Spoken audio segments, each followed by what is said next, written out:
Hi hello ಎಲ್ರಿಗೂ ನಮಸ್ಕಾರ. Railway ಇಲಾಖೆಯಲ್ಲಿ ವಿವಿಧ ಹುದ್ದೆಗಳು ಖಾಲಿ ಇದ್ದು ಒಟ್ಟು 87 ಹುದ್ದೆಗಳು ಖಾಲಿ ಇವೆ. ಹಾಗೂ ವಿದ್ಯಾರ್ಹತೆ: ಯಾವುದೇ ವಿದ್ಯಾಸಂಸ್ಥೆಯಲ್ಲಿ ಓದಿರುವಂತಹ ಅಭ್ಯರ್ಥಿಗಳು ಅರ್ಜಿಗಳನ್ನು ಸಲ್ಲಿಸಬಹುದು. ಗರಿಷ್ಠ 65 ವರ್ಷದ ಒಳಗಿರುವಂತಹ ಅಭ್ಯರ್ಥಿಗಳು ಈ ಹುದ್ದೆಗೆ ಅರ್ಜಿಯನ್ನು ಸಲ್ಲಿಸಬಹುದು. ಈ ಹುದ್ದೆಗೆ ಆಯ್ಕೆಯಾದ ಅಭ್ಯರ್ಥಿಗಳಿಗೆ ಹುದ್ದೆಗೆ ಅನುಗುಣವಾಗಿ ಮಾಸಿಕ ವೇತನವನ್ನು ನೀಡಲಾಗುತ್ತದೆ. ಹಾಗೂ ಈ ಹುದ್ದೆಗೆ ಯಾವುದೇ ಅರ್ಜಿ ಶುಲ್ಕವನ್ನು ನಿಗದಿಪಡಿಸಲಾಗಿರುವುದಿಲ್ಲ.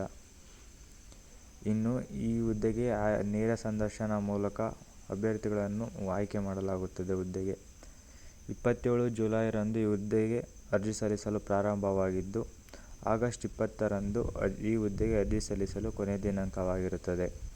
ಹಾಗೂ ಈ ಹುದ್ದೆಗೆ ಆಫ್ಲೈನ್ ಮೂಲಕ ಅರ್ಜಿಗಳನ್ನು ಸಲ್ಲಿಸಬೇಕಾಗಿರುತ್ತೆ. ಅರ್ಜಿ ಸಲ್ಲಿಸುವ ವಿಳಾಸ ಹೀಗಿರುತ್ತದೆ. ಇನ್ನು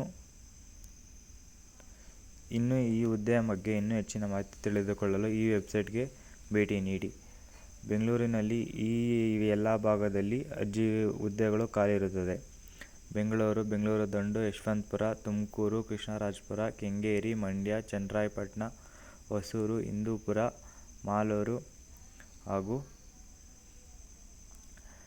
ರಾಮನಗರ, ಕುಪ್ಪ, ಬೆಂಗಳೂರು, ಬಂಗಾರಪೇಟೆ, ಮದ್ದೂರು, ಚಿಕ್ಕಬಾಣಾವರ, ಬೆಂಗಳೂರು ಪೂರ್ವ, ಧರ್ಮಪುರಿ, ವೈಟ್ಫೀಲ್ಡ್, ಯಲಹಂಕ ಈ ಎಲ್ಲ ಜಾಗದಲ್ಲಿ ಹುದ್ದೆಗಳು ಖಾಲಿದ್ದು, ಎಷ್ಟು ಹುದ್ದೆಗಳು ಖಾಲಿ ಇವೆ ಎಂದು ಪಕ್ಕದಲ್ಲಿ ನೀಡಲಾಗಿರುತ್ತದೆ. ನಾವು ನೀಡಿರುವ ಮಾಹಿತಿ ನಿಮಗೆ ಇಷ್ಟವಾಗಿದ್ದರೆ ಒಂದು ಲೈಕ್ ಮಾಡಿ, ಈ ಚಾನಲ್ನ ಸಬ್ಸ್ಕ್ರೈಬ್ ಮಾಡ್ಕೊಳ್ಳಿ, ಈ ವಿಡಿಯೋನ ಎಲ್ಲರಿಗೂ ಶೇರ್ ಮಾಡಿ ಹಾಗೂ ನಮ್ಮ ಚಾನಲ್ನ ಸಪೋರ್ಟ್ ಮಾಡಿ.